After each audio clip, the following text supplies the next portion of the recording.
Dimanche 3 mai, méditation des mystères glorieux et du premier d'entre eux, la résurrection de Jésus. Ce premier mystère, c'est la joie de Pâques, la résurrection du Seigneur dont nous vivons tant de temps depuis le jour où nous l'avons célébré. Ressuscité d'entre les morts, Jésus n'est pas venu se montrer à Pilate qui l'avait condamné, ni au grand prêtre qui avait appelé sa exécution.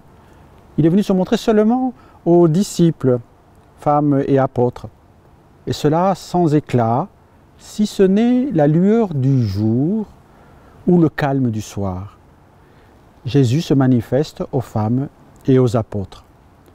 En montrant les plaies de sa passion, il soigne l'incrédulité de Thomas. Le Christ est discret. Il vient à notre rencontre pour nous enseigner que toute souffrance peut être dépassée. Chantez avec moi le Seigneur, célébrez le sans fin. Pour moi il a fait des merveilles, et pour vous il fera de même. Chantez avec moi le Seigneur, célébrez le sans fin. Pour moi il a fait des merveilles, et pour vous il fera de même.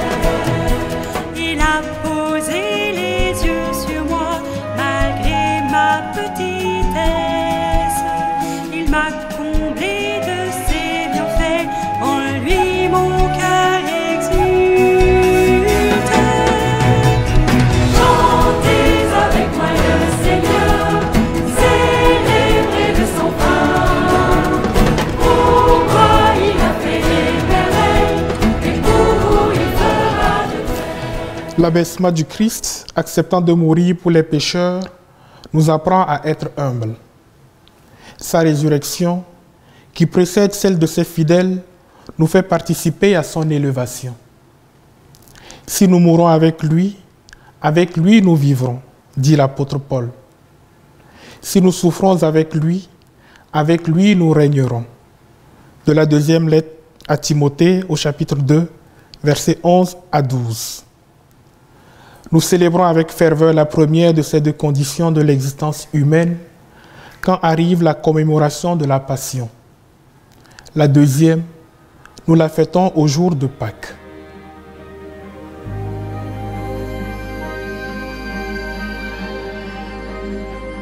Au jour de la résurrection du Christ, Marie, les femmes embrassèrent les pieds de Jésus, qui pour venir à leur rencontre avait fait un long chemin jusqu'à entrer et sortir de la tombe. Ils embrassèrent les pieds, ces pieds qui avaient piétiné la mort et ouvert le chemin de l'espérance. À ta suite, Marie, toi qui as accueilli et suivi ton enfant, nous sommes pèlerins en recherche d'espérance. Aujourd'hui, dans la prière régulière et avec ton aide, nous nous serrons contre Jésus ressuscité. Nous tournons le dos à la mort et nous ouvrons nos cœurs à ton Fils qui est la vie. Jésus ressuscité et crucifié, dans ton camp glorieux, il porte indélébile les plaies, blessures devenues fissures d'espérance. Comme toi, Marie, nous tournons notre regard vers lui pour qu'il guérisse les blessures de l'humanité accablée. Comme une nouvelle flamme, la bonne nouvelle s'est allumée dans la nuit. La nuit d'un monde déjà aux prises avec des défis du moment et maintenant opprimé par la pandémie, qui met à dure épreuve notre grande famille humaine.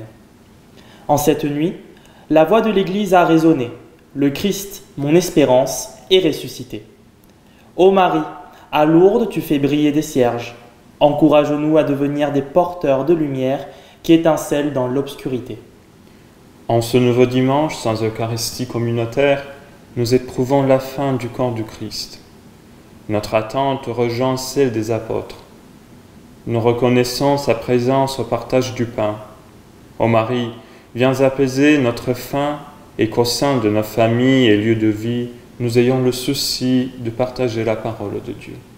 Je vous